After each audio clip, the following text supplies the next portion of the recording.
Hello guys, welcome back to my channel. तो आज है हमारा एपिसोड नंबर 7।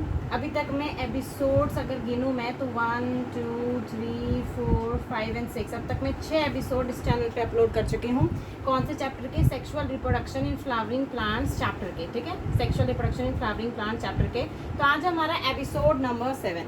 तो आई थिंक आपने इन सबको बहुत अच्छे से पढ़ लिया होगा, एनसीईआरटी से पढ़ लिया होगा। एनसीईआरटी के बिना और एनसीईआरटी के पढ़े बिना, मतलब एनसीईआरटी जब आप ये लेक्चर को देख रहे हो तो आपके साथ होना चाहिए, और एनसीईआरटी आपको घर से पढ़ के आनी है, तभी आप इस क्लास में आइएगा, वरना आपको कोई भी चीज़ इतने अच्छे से समझ में नहीं आएगी। वैसे मैं पूरी कोशिश करती हूँ कि आपको बहुत अच्छे से समझाऊँ, फिर भी आपको इनको एनसीईआरटी से पढ़ के ज़रूर आना है। ठीक है, अब हम स्टार्ट करते हैं about the episode number 7। Episode number 7 में हम क्या चीज़ पढ़ने वाले हैं? मैंने पिछली क्लास में यानी कि एपिसोड नंबर 6 में आपको पॉलिनेशन के बारे में बताया था। ठीक है, तुम लोगों को ही कहना चाहिए, तुम लोगों को मैंने पॉलिनेशन के बारे में पढ़ाया था, और पॉलिनेशन के 3 टाइप्स के बारे में पहले से ही तुम्हें पढ़ा चुकी थी। ठीक है, पहले से ही मतलब ओवरव्यू मैंने दे दिया था 3 टाइप्स के बारे में। ठीक है, 3 टाइप्स जो होते हैं उनके बारे में मैंने ओवरव्यू दे दिया था।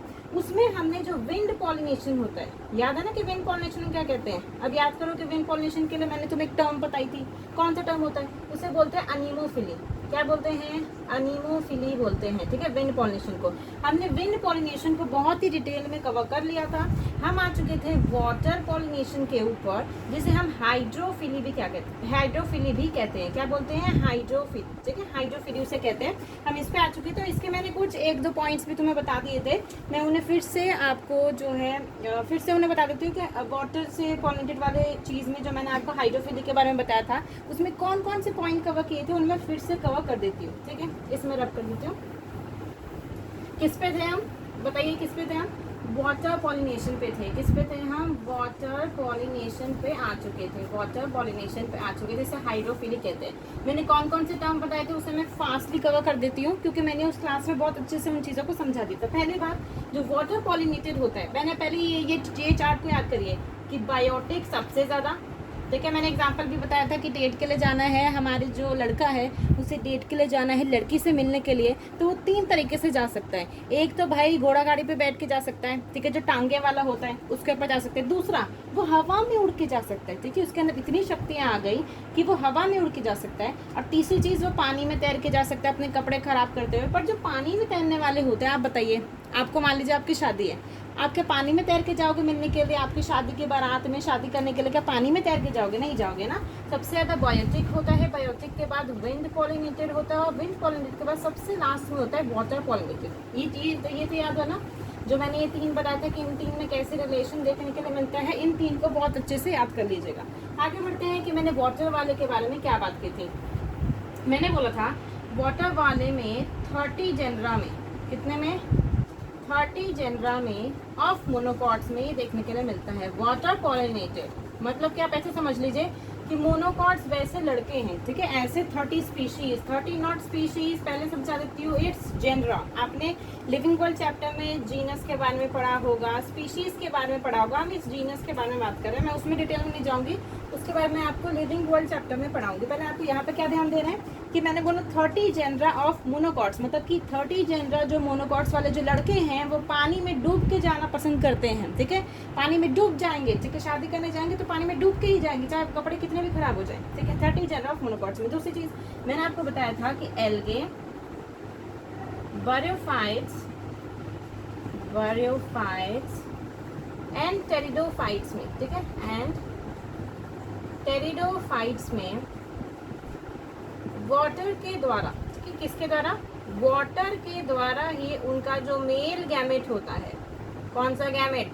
मेल को ही तो पहचाना है। मेल गैमेट ट्रांसपोर्ट होता है with the help of water only, with the help of water only, मतलब कि पानी में तैर के जाना होता है। आप बताइए, इसीलिए जो एल्गे, बरियोफाइट्स और टेरिडोफाइट्स होते हैं वो लिमिटेड हो जाते हैं। मतलब मैं इसका सिंपल मतलब समझाती हूँ। देखिए, एक एल्गी पेड़ है, मान लीजिए ये एल्गी का पेड़ है, ये बरियोफाइट का पेड़ है, और ये टेरिडोफाइट का पेड़ है। ठीक है, इसको अपने दिल पे मत ले लीजिएगा। मैंने बोला ये एल्गे, बरियोफाइट, टेरिडोफाइट जो है ये वहीं पाए जाएंगे जहाँ बहुत अमाउंट में वाटर होगा, क्योंकि इनके मेल गैमेट को ट्रांसपोर्ट करने के लिए वाटर की ज़रूरत है।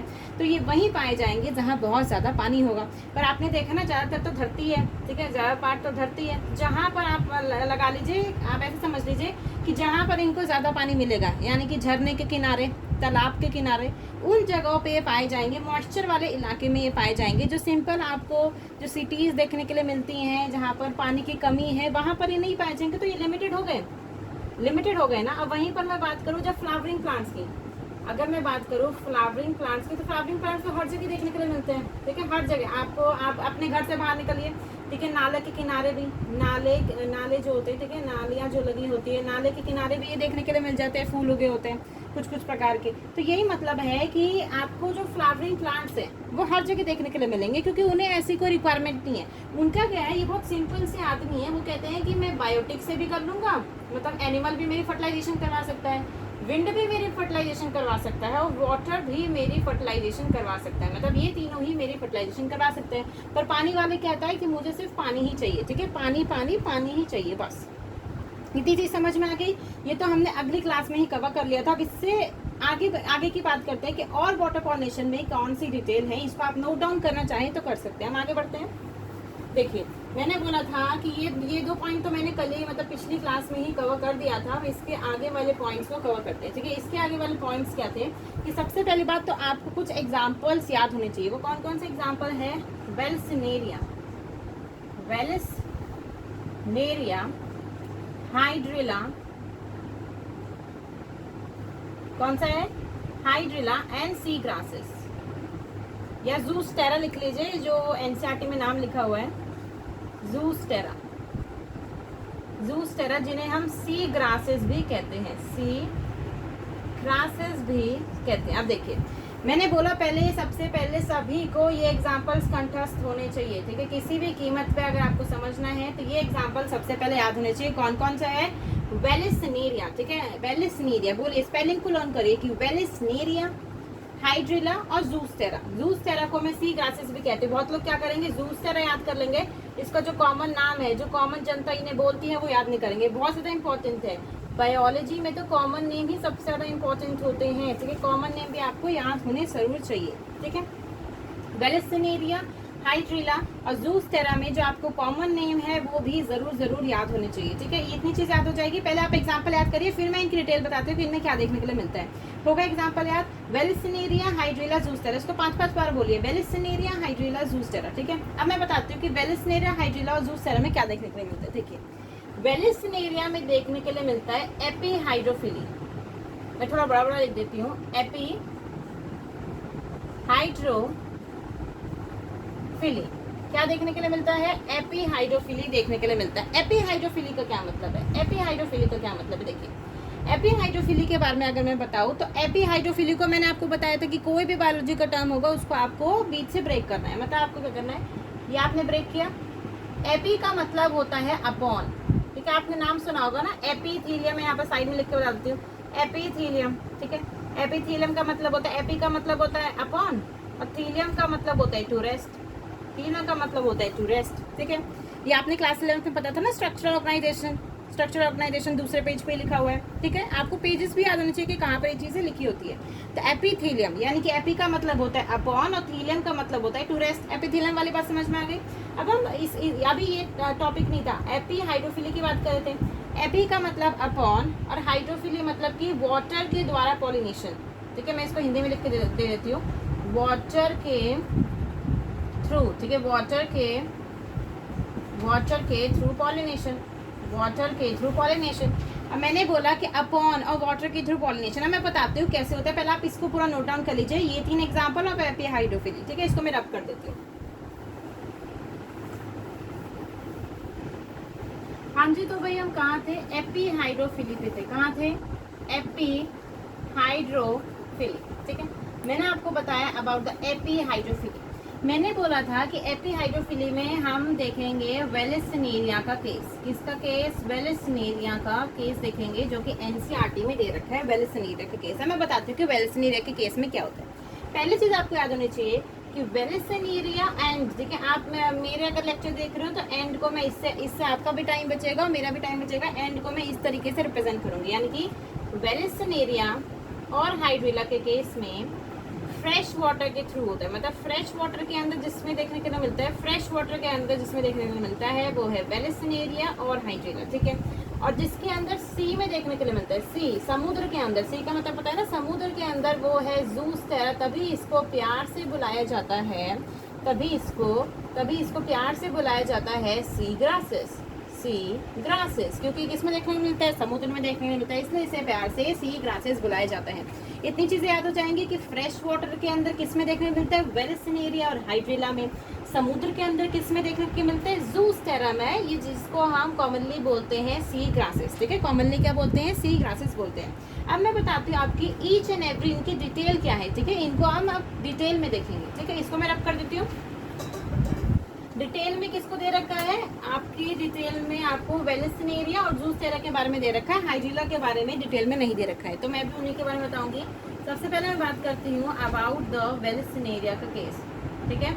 वेलिसिनेरिया का केस, वेलिसिनेरिया में क्या होता है, सबसे पहले आपको क्या बताना है, फ्रेश वाटर लेक बना लो, ठीक है, फ्रेश वाटर लेक बना लो, ऐसे बना ली, पानी वाला बना लिया। आपने क्या देखा है, पहले मैं आपको सिर्फ बोल के बता देती हूँ, फिर मैं लिख के बता दूंगी।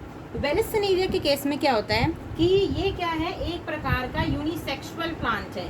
कैसा प्लांट है, यूनिसेक्सुअल प्लांट है। ये एक्स्ट्रा है थोड़ा, एनसीईआरटी में नहीं दे रखा, फिर भी आप लिख लीजिए कि ये कैसा है, एक यूनिसेक्सुअल प्लांट है। यूनिसेक्सुअल प्लांट के बारे में मैंने आपको पहले से बताया था कि यूनिसेक्सुअल प्लांट का मतलब है कि मेल अलग घर में रहेगा और फीमेल अलग घर में रहेगी, ठीक है, मेल अलग घर में और फीमेल अलग घर में। अब देखिए इसमें आपको वेलिसिनेरिया के केस में आपको क्या याद रखना है कि क्या होता है, देखिए वेलिसिनेरिया एपीहाइड्रोफिली का मतलब है कि ये वाटर का क्या है, सरफेस है, वाटर का क्या है, सरफेस है, तो वाटर के सरफेस के ऊपर अगर पॉलिनेशन हो, वाटर के सरफेस के ऊपर अगर पॉलिनेशन हो तो मैं उसे क्या कहूँगी, एपीहाइड्रोफिली कहूँगी। क्या कहूँगी, एपीहाइड्रोफिली कहूँगी। अब आप बोलोगे कि ऐसा कैसे देखने को मिलता है, देखिए मैं बताती हूँ कैसे देखने को मिलता है। इनका जो मेल होता है, मेल पार्ट होता है, वो टूट के यहाँ पर आ जाता है, मतलब यहाँ कहीं इनका मेल पार्ट आ जाता है टूट के, और इनकी जो फीमेल होती है, फीमेल की होती है लंबी गर्दन, फीमेल की होती है कैसी गर्दन, लंबी गर्दन, ठीक है, कैसी होती है, लंबी गर्दन होती है, लॉन्ग स्टॉक होती है, फीमेल की कैसी होती है, लॉन्ग स्टॉक होती है। मैंने बोला जो इनका मेल वाला पार्ट है, जो इनका मेल वाला पार्ट है वो तो टूट के यहाँ पर आ जाएगा सरफेस ऑफ वाटर के ऊपर, और इनकी जो फीमेल होगी उसकी क्या होगी, लंबी गर्दन होगी, ठीक है, ऊंची गर्दन होगी, वो क्या करेगी, अपनी लंबी गर्दन के थ्रू यहाँ पहुँच जाएगी। लंबी गर्दन मतलब कि थी तो यहीं पर, लंबी गर्दन की तरफ यहाँ पहुँच गई। अब क्या होगा, पैसिवली, कैसे, पैसिवली टर्म इंपॉर्टेंट है, आपको एक्टिवली लिख के आपको कंफ्यूज किया जा सकता है, नीट में भी और सीबीएसई में भी। पैसिवली, अब यहाँ से मेल गैमेट निकलेंगे, पोलन ग्रेन निकलेंगे, पैसिवली ये वो वाटर के सहारे ऐसे ऐसे ऐसे ऐसे ऐसे तो फीमेल गैमेट में जाके कूद जाएंगे और ये हो जाएगा आपका पॉलिनेशन की समाप्ति। इस तरीके से पॉलिनेशन कंप्लीट हो जाएगा। मतलब मैंने क्या बोला कि जो इसकी फीमेल गैमेट है उसकी होगी लंबी गर्दन, ठीक है, वो लंबी गर्दन करके सरफेस ऑफ वाटर के ऊपर आ जाएगी। आपकी एनसीईआरटी में भी यही लिखा हुआ है कि the female flower reach the surface of water by the long stock and the male flowers or the pollen grains are released onto the surface of water. They are carried passively, मैंने बोला ना passively process चलेगा by water currents। मतलब क्या है, देखिए आप ऐसे समझ लीजिए, ये है फीमेल की लंबी गर्दन, क्या है, फीमेल की लंबी गर्दन, ठीक है, और ये है आपका मेल, ये है आपका मेल, ये फीमेल की लंबी गर्दन है और ये पानी है, ये पूरा पानी समझिए, पूरा का पूरा पानी पानी पानी पानी, ठीक है, पानी पानी, हम लोग पानी में बैठ के पढ़ रहे हैं। तो मैंने बोला कि ये क्या है, ये फीमेल है, फीमेल की लंबी गर्दन। अब ऐसे देखिए, ऐसे ऐसे, ठीक है, ऐसे ऐसे ऐसे ऐसे ऐसे करके मेल आएगा, मेल का जो फीमेल गैमेट है ऐसे ऐसे पानी के सहारे, कुछ इस प्रकार से पानी के सहारे तैरते हुए पैसिवली तैरते हुए फीमेल के पास पहुंचेगा और पॉलिनेशन की प्रोसेस को पूरा कर देगा। मतलब कि हमारा जो मेल पार्ट है वो फीमेल से मिल जाएगा, ठीक है। ये समझ में आ गया कि वेलिसिनेरिया में मतलब यूनिसेक्सुअल प्लांट है, मेल अलग है, फीमेल अलग है, दोनों अलग अलग हैं। सरफेस ऑफ वाटर के ऊपर, सरफेस ऑफ वाटर के ऊपर पॉलिनेशन होगा। आपको सिर्फ ये कैरेक्टरिस्टिक याद रखनी है कि ये कैसी होती है, लंबी गर्दन, लॉन्ग स्टॉक। जो मेल गैमेट होता है, मतलब मैं पॉइंट्स बताती हूँ, इतना तो आप नोट डाउन कर लीजिए, मैं पॉइंट्स बता देती हूँ कि एपीहाइड्रोफिली में या वेलिसिनेरिया के केस में क्या देखने के लिए मिलता है, ठीक है, नोट डाउन कर लिया।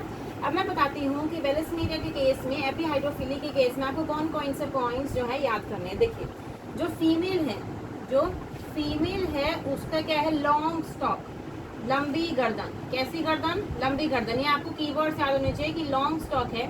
जो मेल है, जो मेल गैमेट है, आप पोलन ग्रेन लिख लीजिए, पोलन ग्रेन जो है, ठीक है, क्या है, पोलन ग्रेन रिलीज होगा, क्या होगा, रिलीज होगा on to the surface of water, on to the surface of water passively, कैसे, पैसिवली रिलीज होगा और वो फीमेल के पास पहुंच जाएगा, यानी कि pollen grain release on to the surface of water passively and reach the female, ठीक है, रीच द फीमेल फ्लावर। और फीमेल की कैसी होगी, लंबी गर्दन होगी। बेलस्नेरी का केस समझ में आ गया, मतलब कि हमने एपीहाइड्रोफिली का केस कंप्लीट कर लिया।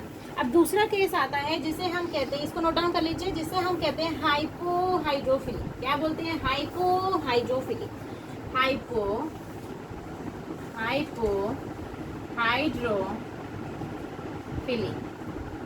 हाइपोहाइड्रोफिली। देखिए हाइपोहाइड्रोफिली का मतलब क्या है, हाइपोहाइड्रोफिली मैंने क्या बताया, एपी का मतलब ऊपर, एपी का मतलब ऊपर, हाइपो का मतलब अंदर, यानी कि आप कह सकते हैं कि अंदर, मतलब आप ऐसे लिख लीजिए अंदर, ठीक है, अंदर, यानी कि एपी का मतलब था ऊपर और हाइपो का मतलब है अंदर, ठीक है, अंदर। कैसे मैं बताती हूँ, देखिए मैंने आपको बताया कि हाइपोहाइड्रोफिली का क्या एग्जाम्पल होता है, सी ग्रासेस एग्जाम्पल होता है। अब आपको याद करना है कि सी ग्रासेस का असली नाम क्या है, ज़ूस्टेरा।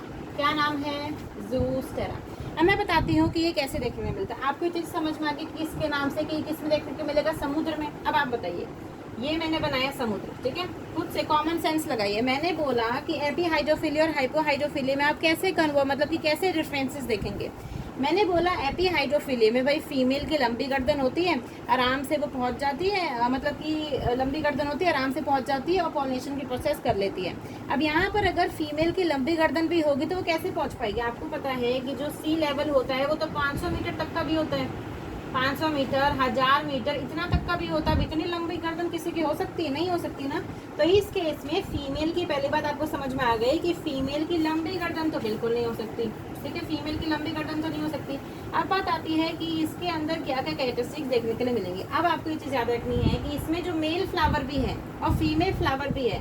पहली चीज़ ये कैसा होता है, बायसेक्सुअल प्लांट। कैसा प्लांट होता है, बायसेक्सुअल प्लांट, यानी कि एक ही घर के अंदर मेल फ्लावर भी रहेगा और फीमेल फ्लावर भी रहेगी एक ही घर के अंदर। इसमें क्या होता है, ये दोनों ही सबमर्ज्ड रहते हैं, पानी के अंदर डूबे हुए रहते हैं, ठीक है, सबमर्ज्ड रहते हैं, पानी के अंदर डूबे हुए रहते हैं, हमारा मेल फ्लावर भी और फीमेल फ्लावर भी। मान लीजिए यहाँ पर मैंने बता दिया फीमेल फ्लावर, यहाँ पर मैंने बना दिया मेल फ्लावर, मान लीजिए, ठीक है, यहाँ मैंने बना दिया फीमेल फ्लावर, इसको मैं इस तरीके से दिखा देती हूँ। यहाँ मैंने बना दिया फीमेल फ्लावर और यहाँ पर मैंने बना दिया मेल फ्लावर। ये दोनों के दोनों पानी के अंदर डूबे हुए हैं। अब क्या होगा, देखिए इस केस में भी पैसिवली ही मेल गैमेट जो है वो पैसिवली ही जाएगा, मेल गैमेट जो है पैसिवली ही जाएगा। दोनों पानी के अंदर है, तो समझ में आ रहा है कि दोनों के दोनों समुद्र के अंदर है, समुद्र के बाहर तो नहीं है, ये सरफेस होता है ना, समुद्र के अंदर ही है। अब देखो यहाँ से पोलन ग्रेन निकलेगा और pollen grain passively passively passively जाते हुए चला जाएगा और इस तरीके से पॉलिनेशन की प्रोसेस हो जाएगी। यानी कि अब ऐसे समझिए, ये पूरा का पूरा पानी है, ठीक है, पानी का पूरा सरफेस है, क्या है, पानी का पूरा सरफेस है। इसके अंदर क्या है, पानी के अंदर ही वो इसी तरीके से, जैसे सरफेस के ऊपर भी इस तरीके से जा रहा था पैसिवली, ठीक है, उचकते उचकते पैसिवली जा रहा था, पानी के सहारे, पानी के जैसे करंट्स होते हैं, वाटर के जैसे करंट्स होते हैं, उस तरीके से जा रहा था। तो पानी के अंदर भी सबमर्ज्ड होते हुए भी ये इसी तरीके से जाएगा। समझ में आ गया कि सबमर्ज्ड होता है। मैं इसकी कैरेक्टरिस्टिक्स बता देती हूँ, किसी ग्रासेस हाइपोहाइड्रोफिली के क्या क्या कैरेक्टरिस्टिक है। इसको मैं रब कर देती हूँ, फिर आपको कैरेक्टरिस्टिक के बारे में बताती हूँ कि कौन कौन से कैरेक्टरिस्टिक्स, अगर आपको हाइपोहाइड्रोफिली का क्वेश्चन आया कि या फिर जो सी ग्रासेस में देखने को मिलता है, तो आपको कौन कौन से पॉइंट्स है, कौन कौन से कीवर्ड्स हैं जो आपको अपने आंसर में लिखने होंगे। सबसे पहले आपको चीज़ लिखना होगा कि male and female flower, male and female flower remain submerged inside the water, यानी कि male and female flower remain submerged inside the water. दूसरी चीज जो कि उससे भी ज्यादा इम्पोर्टेंट है कि इनका जो मेल गैमेट होगा, ठीक है, इनका जो मतलब आप समझ सकते हैं, जो पोलन ग्रेन होगा, मोर स्पेसिफिक, जो इनका पोलन ग्रेन होगा वो कैसा होगा, लॉन्ग होगा, ठीक है, कैसा होगा, लॉन्ग होगा। दूसरा कैसा होगा, रिबन लाइक, दूसरा कैसा होगा, रिबन लाइक।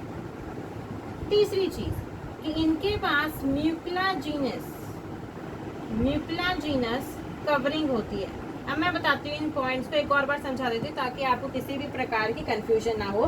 पहले ये 3 चीज़ें अगर आपको हाइपोहाइड्रोफिली या फिर ज़ूस्टेरा के बारे में लिख देती हूँ। ज़ूस्टेरा के बारे में अगर क्वेश्चन आया तो इन पॉइंट्स को आपको लिखना है। लगभग 3 मार्क्स का क्वेश्चन आ सकता है, तो इन पॉइंट्स को आपको कवर करना है। वो क्या क्या है कि male and female flower remain submerged inside the water. ये वाला पॉइंट मैं पहले ही समझा चुकी हूँ। दूसरा पॉइंट कि pollen grain are long and ribbon like. ये सिर्फ एक रटने की चीज़ है, इसमें कुछ ऐसा समझाने का नहीं है कि लॉन्ग क्यों बने, रिबन लाइक क्यों बने।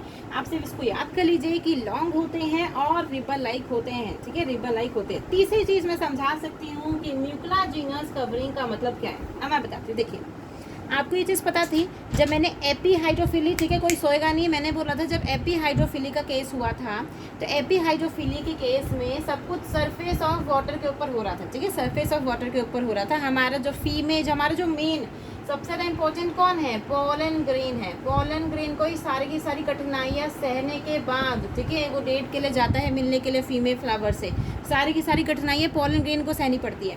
तो एपीहाइड्रोफिली के केस में पोलन ग्रेन को किसी भी प्रकार की कठिनाइयाँ नहीं थी, ये आराम से सरफेस ऑफ वाटर के ऊपर तैर के अपनी फीमेल के पास पहुँच जा रहा था। पर यहाँ पर बेचारा पोलन ग्रेन क्या करे, पानी के अंदर है। अगर मान लीजिए पानी के अंदर कोई भी चीज़ ज़्यादा देर तक अगर पानी के अंदर रहती है तो वो चीज़ आपने देखा होगा कि वो सड़ जाती है। सिंपल से आप इसको ऐसे भी देख सकते हैं कि अगर आप घर में एग्जाम्पल भी करके देख सकते हैं कि कोई भी चीज़ अगर ज़्यादा देर तक पानी के अंदर, आपने देखा होगा ना कि सब ज़्यादा देर तक नहा लेते तो उंगलियां जो है फूल जाती हैं, ठीक है, उंगलियां जो है फूल जाती है। तो वही केस देखने को मिलेगा कि या तो वो फूल जाएगा या तो वो सड़ जाएगा। तो मतलब उसका कुछ काम तो रह नहीं जाएगा उस पोलन ग्रेन का, अगर वो फूल गया और सड़ गया। तो इसीलिए उसे फूलने से और सड़ने से बचाने के लिए उसके ऊपर म्यूकोलाजिनस की कवरिंग होती है, जो कि आप ऐसे समझ लीजिए ना कि एक ऐसी कवरिंग है जो उसे पानी से बचाएगी। मतलब ये मेरा पोलन ग्रेन है, ये मेरा पोलन ग्रेन है, पोलन ग्रेन, ठीक है, ये मेरा क्या है, पोलन ग्रेन है, जिसके अंदर ये स्पिंडल शेप आपका जनरेटिव सेल हो गया, ये उसका न्यूक्लियस, और ये पूरा का पूरा क्या है, वेजिटेटिव सेल है, जिसके पास इरेगुलर शेप न्यूक्लियस। अब ऐसे समझ लीजिए इसके ऊपर एक कवच आ चुका है, ठीक है, इसके ऊपर एक कवच आ चुका है जिसको मैं कहती हूँ म्यूकोलाजिनस कवरिंग, जो इसको पानी से बचाएगा, ठीक है, आप कह सकती है वाटर प्रिवेंटिंग करेगा, ठीक है, जो कि इसको पानी से बचाएगा, सड़ने से बचाएगा, फूलने से बचाएगा, जिससे हमारा पोलन ग्रेन जो है बहुत आसानी से पॉलिनेशन की प्रोसेस को कर पाएगा। समझ में आ गया कि मैंने वाटर पॉलिनेटेड चीज़ें में क्या क्या आपको याद रखना है। इतना ही था। मैं 2 और कैरेक्टरिस्टिक बताऊंगी जिसको आप सिर्फ दिमाग में रख लेना कि और कौन सी 2 कैरेक्टरिस्टिक है, ठीक है। इसको मैं रब कर देती हूँ, इसको अच्छे से नोट डाउन कर लीजिए। इससे 3 मार्क्स का क्वेश्चन इससे भी आने की संभावना रहेगी, ठीक है, आने की संभावना रहेगी। इसको आप लिख लीजिए, मैं इसको रब कर देती हूँ। 2 चीज़ें जो मैं और बताना चाहती हूँ वाटर पॉलिनेशन के बारे में, वो ये है, वाटर पॉलिनेशन के बारे में वो क्या है, ठीक है, वो क्या है। देखो, वाटर पॉलिनेशन के बारे में जो मैं 2 और चीज़ें बताना चाहती हूँ कि इसके केस में, ठीक है, वाटर पॉलिनेशन के केस में आप ऐसे लिख लीजिए कि बोथ विंड के भी केस में, मैंने बोला था ना कि हमको 3 प्रकार का पढ़ना है। एक विंड पढ़ना है जो हवा के सहारे जाएगा, दूसरा पानी में तैर के जाएगा, और तीसरा मैंने बोला था कि एनिमल के थ्रू जाएगा, टांगे के ऊपर जाएगा, घोड़े सवारी के ऊपर जाएगा। तो आपको याद रखना है कि मैं इसको बड़ा बड़ा लिख देती हूँ कि both in wind pollinated and water pollinated के केस में, विंड पॉलिनेटेड और वाटर पॉलिनेटेड के केस में जो आपके फ्लावर्स होंगे, ठीक है, जो आपके सुंदर सुंदर खूबसूरत से फ्लावर्स हैं, वो खूबसूरत नहीं है। मतलब क्या है, सुंदर सुंदर आपने सुना होगा ना मूवीज़ में हर जगह की, भाई जो आपके फ्लावर होते हैं वो सुंदर होते हैं, खूबसूरत होते हैं, अट्रैक्टिव होते हैं। पर इस केस में ऐसा कुछ भी नहीं है। मतलब वो ना ही ज़्यादा कलरफुल होंगे, नॉट वेरी कलरफुल, मतलब थोड़ा पेल सा कलर होगा, वाइट सा कलर होगा, ना ज़्यादा कलरफुल कुछ, नॉट वेरी कलरफुल। साथ ही साथ उनके अंदर नेक्टर भी नहीं पाया जाएगा, ठीक है। अब आपके दिमाग में ऐसा क्वेश्चन आता है कि नेक्टर क्या होता है। मतलब जो लोग ये चीज़ पहली बार पढ़ रहे हैं उनके दिमाग में आएगा कि नेक्टर क्या है। नेक्टर क्या है, एक जूसी सब्सटेंस होता है। क्या होता है, एक जूसी सब्सटेंस होता है। आपने देखा ना, मधुमक्खी देखी होगी जी, मधुमक्खी क्या करती है, इसी नेक्टर के हेल्प से हनी बनाती है, ठीक है, हनी, शहद बनाती है।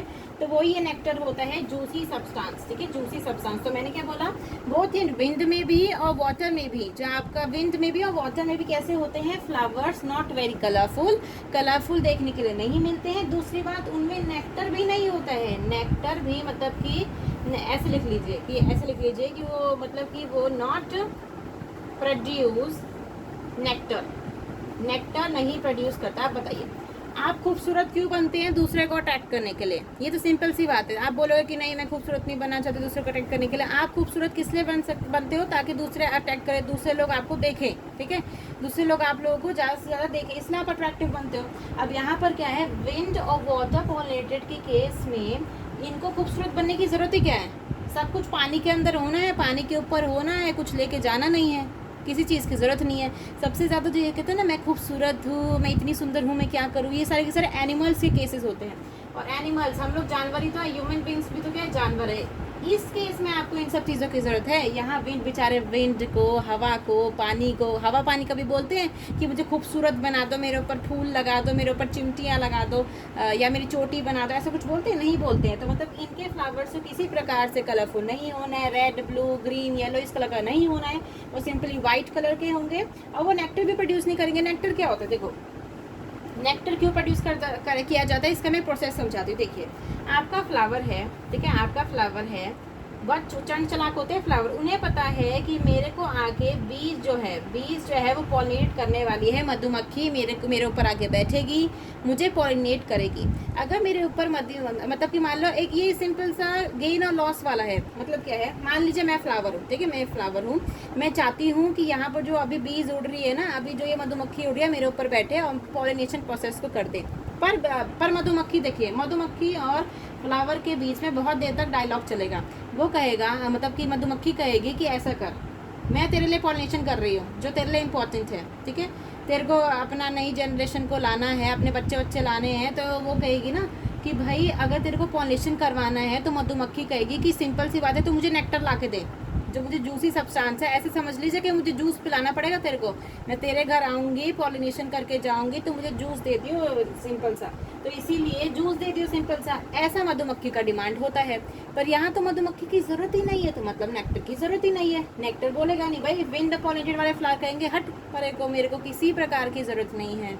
जब मेरे को मधुमक्खी चाहिए ही नहीं, जब मुझे मधुमक्खी की ज़रूरत ही नहीं है, मैं खुद ही इंडिपेंडेंट हूँ, तो मैं नेक्टर क्यों बनाऊँ, अपना टाइम क्यों वेस्ट करूँ? तो वही मतलब होता है, ठीक है। सबसे लास्ट पॉइंट जिसमें मुझे लगता है कि क्वेश्चन आने की संभावना 110% है, वो ये है, मैं लाइन लिख देती हूँ कि मेजॉरिटी ऑफ वाटर पॉलिनेटेड, कौन से पॉलिनेटेड, वाटर पॉलिनेटेड वाली स्पीशीज में या फ्लावर्स में क्या देखने के लिए मिलता है कि वो सभी पानी के थ्रू पॉलिनेशन नहीं करते हैं। मतलब ये तो धोखे देने वाली बात हो गई।